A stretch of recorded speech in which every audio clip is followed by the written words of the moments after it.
Totensonntag is a two-player operational wargame that recreates the first battle of Sidi Rezegh as part of the British 8th Army's offensive against the Afrika Korps, designed to relieve the besieged defenders of Tobruk. The attack began on a Sunday, November 19, 1941, and Totensonntag means, in German, the Sunday of the Dead. This is the second edition of the game, which is part of the core command system designed by Peter Bogdasarian. Totensonntag includes the following components: an 11 by 17-inch map that comes in two sections. The map is made of heavy stock paper and is divided in hexes. 92 5/8 of an inch counters. The counters are separated on the counter sheet and have rounded corners, and therefore clipping the counters is not necessary. A 10-page full-color rulebook. The actual rules cover 5.5 pages, and the rulebook also includes the game's sole scenario setup and reinforcement schedule.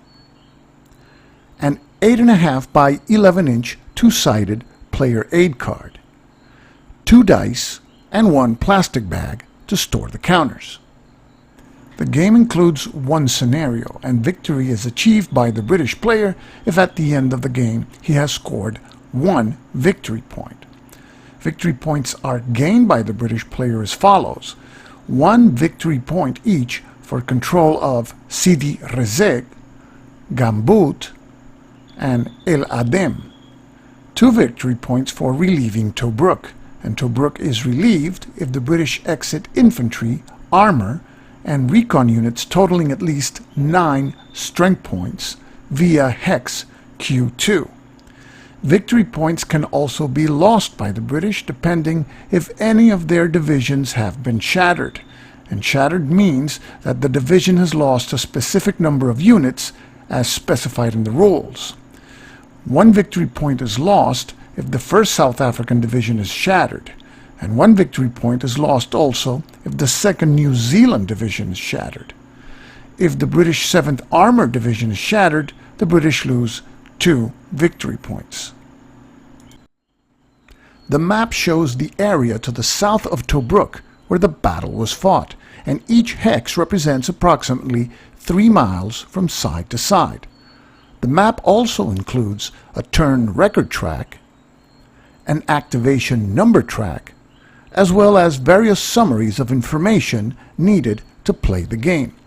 Most of the hexes on the map are clear terrain hexes, but there are some rough hexes and a significant number of escarpment hexes, as well as towns and airfields.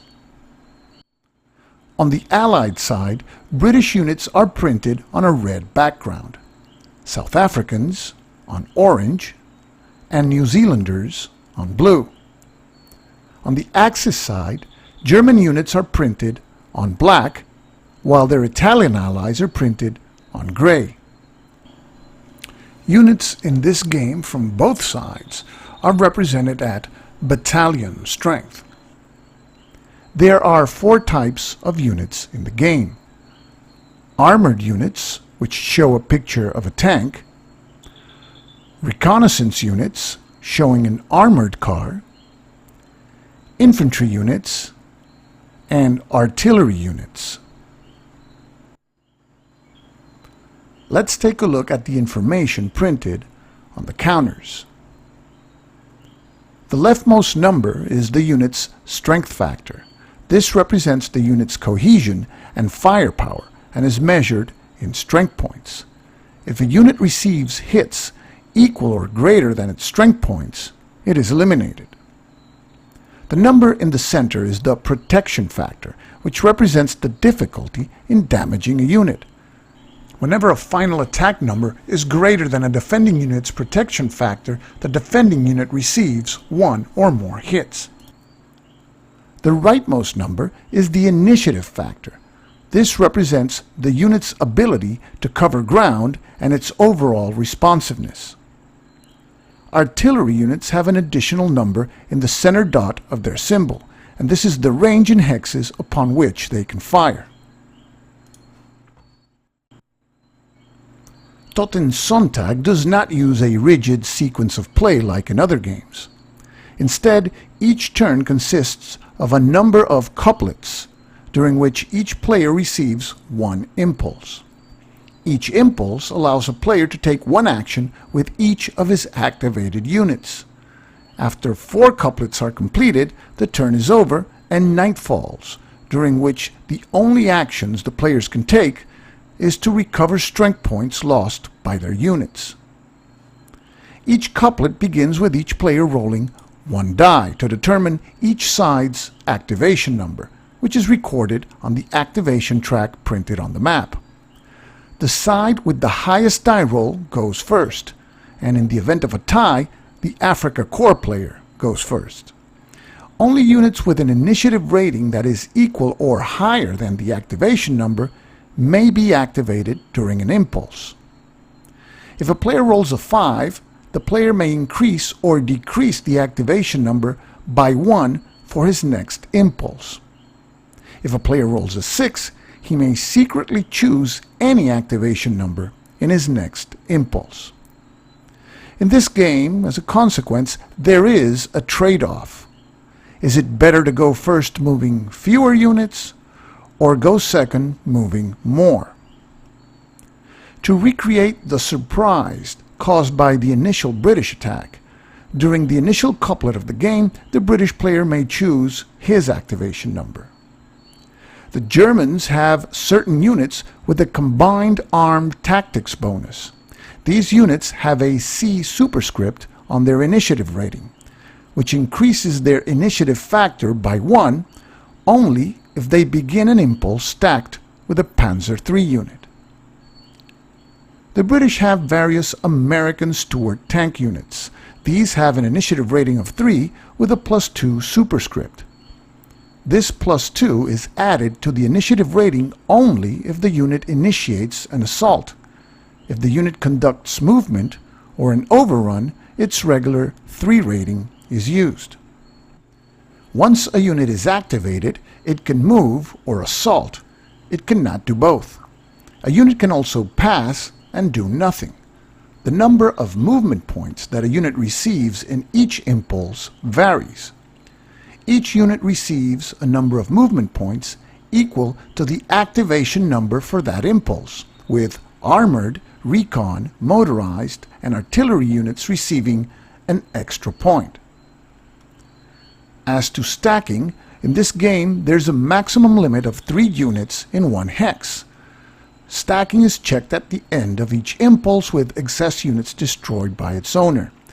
Stacking order, however, is important, because only the top unit in the stack can defend against an assault or an overrun, and stacks can only be rearranged during friendly impulses as well as night impulses.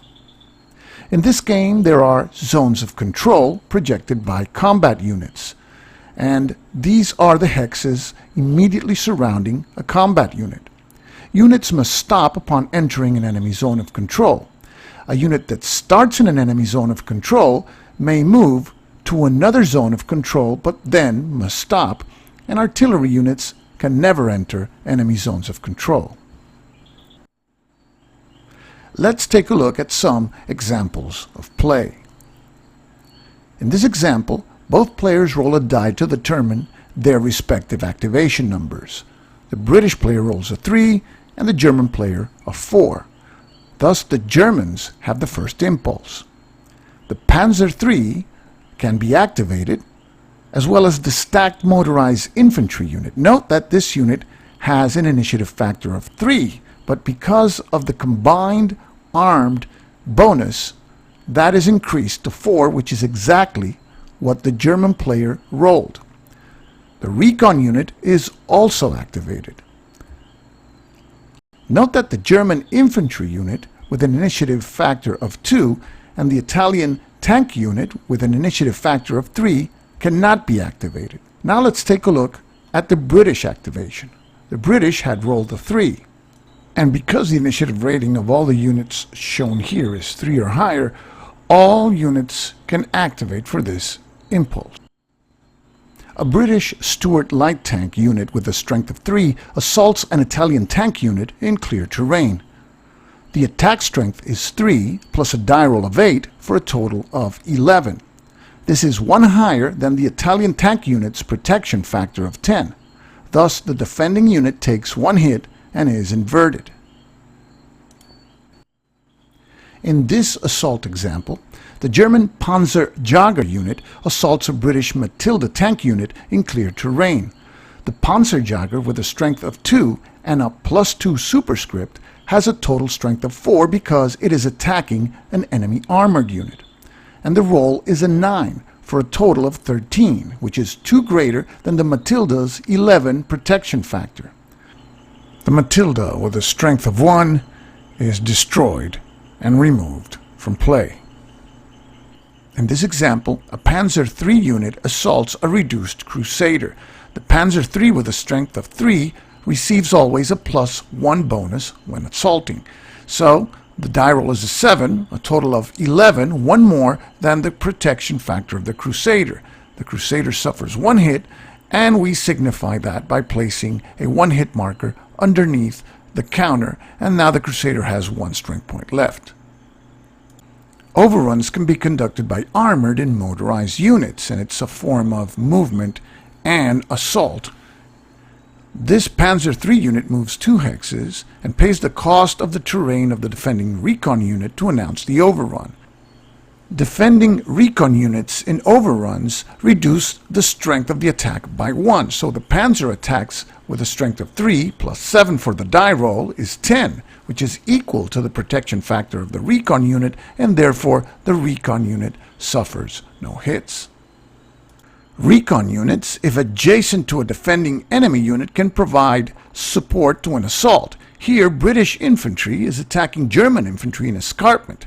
The escarpment of the defenders reduces the strength of the attackers by 1 to 2, but the support of the recon unit increases it back by 1 to 3. The die roll is a 7 for a total of 10, 1 more than the protection factor of the defenders. The defenders suffer 1 hit, and they are flipped to their reduced side. Artillery units can barrage enemy units 2 hexes away only if a friendly spotter unit successfully ranges in on the defenders, and that is done by rolling 4 or more. Here, the Italian infantry unit rolls against the top unit in the British stack. The result is a 4. That unit is successfully ranged in. And the bottom unit, the roll is a 1, so the Italians will fire at the topmost unit. The strength of barraging artillery is reduced always by 1, so the attack is a 2 strength attack plus 9, 11, which is 1 more than the protection factor of the British unit, which suffers 1 hit and is flipped to its reduced side. During night turns, units may attempt to remove hits through recovery by rolling the number of dice equal to the hits they have suffered and consulting the recovery table to see if the result falls within their range. This motorized German infantry unit needs a 4 or more to recover 1 strength point lost. It rolls a 5 and it is flipped back to full strength. This reduced Crusader unit has suffered 2 hits, so it will roll 2 dice and it needs 4 or more to recover hits. 1 6 and a 3 is rolled, so 1 hit is removed and it stays at its reduced strength of 2. The game also includes optional rules for aircraft, including this Junkers 87 Stuka. Aircraft activate normally when the activation number is equal or lower than the aircraft's initiative, and they can attack any unit on the map, and here the Stuka sets its sights on this reduced Crusader unit. The Stuka has a strength of 2 plus a +2 for attacking armored targets for a total of 4, plus 8 is 12, which is 2 greater than the protection factor of the defender. The defender suffers 2 hits and it has a strength of 2, so it is eliminated. Don't be misled by this example, because the British have 2 fighter units which could shoot down the Stuka. It is November 19, 1941, and the British 8th Army is about to launch its attack to liberate the besieged defenders of Tobruk. The task of breaking through has been given to the 7th Armored Division, which has deployed in 3 columns. To its left, at Bir el Gubi, is the Italian Ariete division. This division has 24 strength points and is entrenched. Spearheading the attack is the British 7th Armored Brigade. In its front are weak German forces, and they may take advantage of any gaps in the line to break through north towards the road to Tobruk. However, before doing that, they must take care also of the 21st Panzer Division with 22 strength points to its right at Gasr el Ared. The unenviable task of calling the 21st Panzer's attention falls to the 4th Armored Brigade with 17 strength points. If the 7th Armored Brigade manages to push through and break the defenses around the escarpment terrain to the south of Sidi Rezegh, it will still have to deal with another German division, the Africa Division, guarding the road to Tobruk. Reinforcements, however, are on the way for both sides. In turn 2, the German 15th Panzer Division, with 25 strength points, will arrive, as well as a brigade of the 1st South African Division.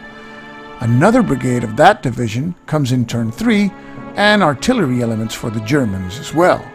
In turn 4, we have a brigade of the New Zealand 2nd Division with 13 strength points. And finally, the last reinforcements are also New Zealanders, the 4th Brigade with 15 strength points. And with the forces set up and ready to battle, this is the end of this video. This is Totensonntag, the first battle of Sidi Rezegh, 2nd edition, published by Lock and Load Publishing. The complexity for this game is low to medium, and solitaire suitability is high for a 2-player game.